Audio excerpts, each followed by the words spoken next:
What if the pie crust you've been grabbing for years is the worst one on the shelf? Not just okay, not just mediocre, but actually cracking out of the package before it even hits the oven.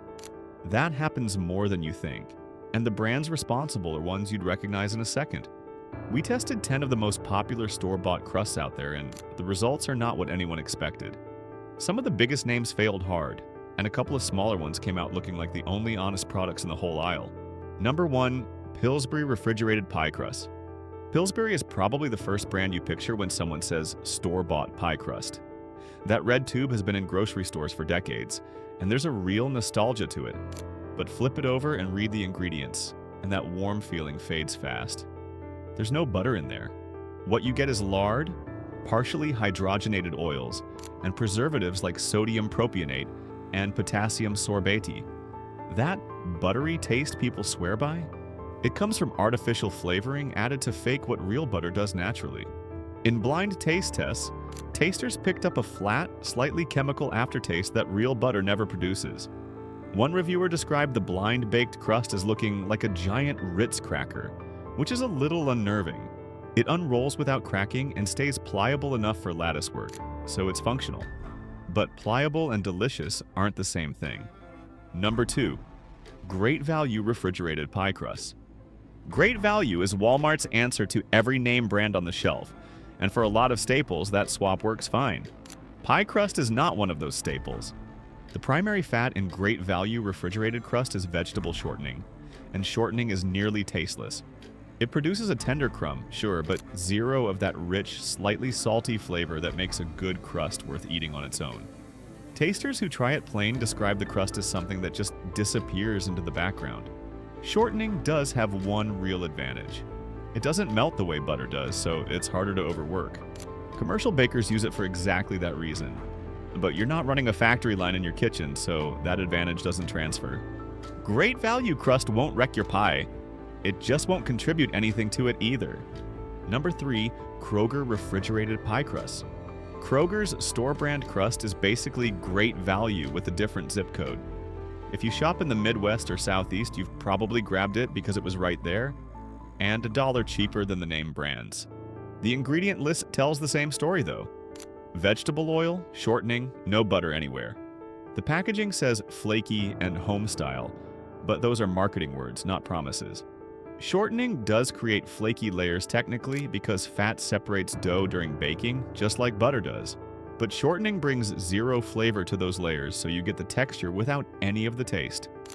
Butter releases water vapor and milk solids as it cooks, and that's where the actual flavor comes from. In testing, Kroger crust ranked near the bottom, described as dense and hard to bite through. Edible, sure. Worth eating on its own? Not a chance. Number 4. Keebler Ready Crust Graham Pie Crust. Keebler Ready Crust isn't even trying to be a pie crust. It's a preformed graham cracker shell in a foil tin, ready to fill straight out of the box, and for no-bake pies, that's a genuinely useful thing. But look at what's actually in it. High fructose corn syrup, soybean oil, and artificial flavors. No butter and no real graham flour in any traditional sense. What you're buying is sweetened cracker crumbs pressed together with processed oil and sugar. The flavor lands aggressively sweet and one-dimensional. A tangy key lime filling can hide that, but the shell itself doesn't taste like graham crackers made with real fat. It tastes compressed and artificial in a way that homemade graham crust never does. Number 5. Marie Callender's Frozen Pie Shells. Marie Callender's looks like the safe pick. The packaging feels premium, the brand has been tied to comfort food for decades, and the price suggests you're getting something real. You're not. In structured blind taste tests, this crust ranked dead last out of 10 brands tested. One reviewer spit it out immediately and called it by far the worst tasting crust in the entire test. Every single blind bake produced a crust where the rim cracked away from the rest of the pie. And that's not a technique problem, that's a product problem. The brand name itself is worth knowing about. The shells are manufactured by Conagra and appear to have no connection to the actual restaurant chain. So you're paying for a name that doesn't even represent what's in the tin. Number 6. Wholly Wholesome Traditional Pie Shells. Now we get to the part of the list that actually delivers something worth eating.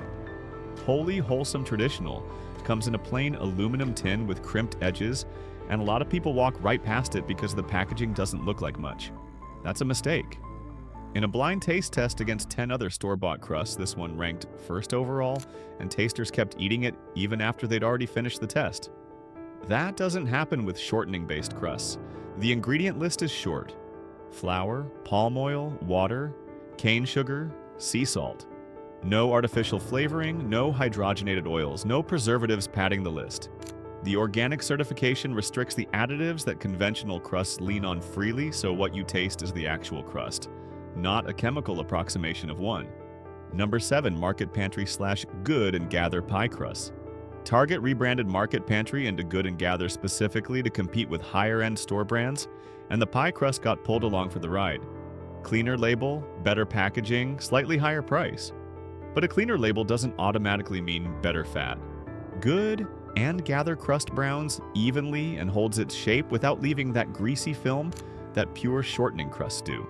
That's a real improvement over the budget brands. But depending on which version you grab, you're looking at a fat blend rather than pure butter, and a blend only gets you part of the flavor that butter delivers. Put it next to a real all-butter crust, and tasters notice immediately.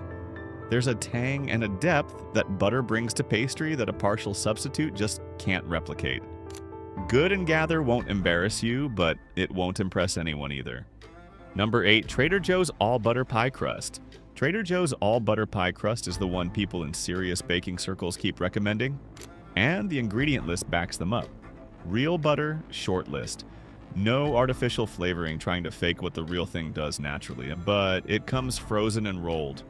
And if you try to unroll it straight from the freezer, it cracks.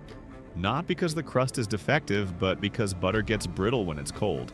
You have to let it thaw fully to room temperature first, and most people skip that step. Do it right, and you get a genuinely buttery, slightly salty crust that bakes to a deep golden brown. Shortening-based crusts don't brown like that because browning in pastry comes from milk solids reacting to heat, and shortening has none. At $3.99 for 2 crusts, it ranked as the best value in blind testing. Number 9, Doofer Classic Puff Pastry, all butter. Doofer isn't at every grocery store, and it costs more than anything else on this list, but it uses one fat source: real butter, all the way through. It's not a traditional pie crust, and that's worth being straight about. Dufour is a laminated dough built from hundreds of thin layers of butter and dough folded together repeatedly. That process creates a texture no standard pie crust formula can match. When it bakes, those layers separate and puff into a crisp, golden shell that practically holds its own shape. Most commercial puff pastry uses margarine or a butter-flavored blend, because real butter melts faster and demands strict temperature control during production. That's hard to manage at scale, so manufacturers cut corners. Dufour doesn't. Number 10, Whole Foods Market. All butter pie crusts. Whole Foods house brand crust cuts the ingredient list down to 4 things: flour, butter, water, salt. No artificial flavoring, no shortening. No preservatives stretching the shelf life out for months. That shorter window before it goes stale is actually proof it's real, because processed fats and chemical additives are what keep conventional crusts sitting on a shelf indefinitely. In the oven, it browns deeply and holds wet fillings like custard or pumpkin without turning soggy on the bottom as long as you blind bake it first. Every ingredient in there does actual work, unlike shortening-based crusts that pad their list with emulsifiers and dough conditioners that contribute nothing to flavor. 10 brands, and the split is clear. 7 of them swap real butter for vegetable shortening, processed oils, and artificial flavoring to cut costs and stretch shelf life. 3 of them use actual butter, and let that be enough. Wholly Wholesome, Trader Joe's, Dufour, and Whole Foods are the ones worth buying. Everything else on this list sells you the idea of a good crust without delivering one.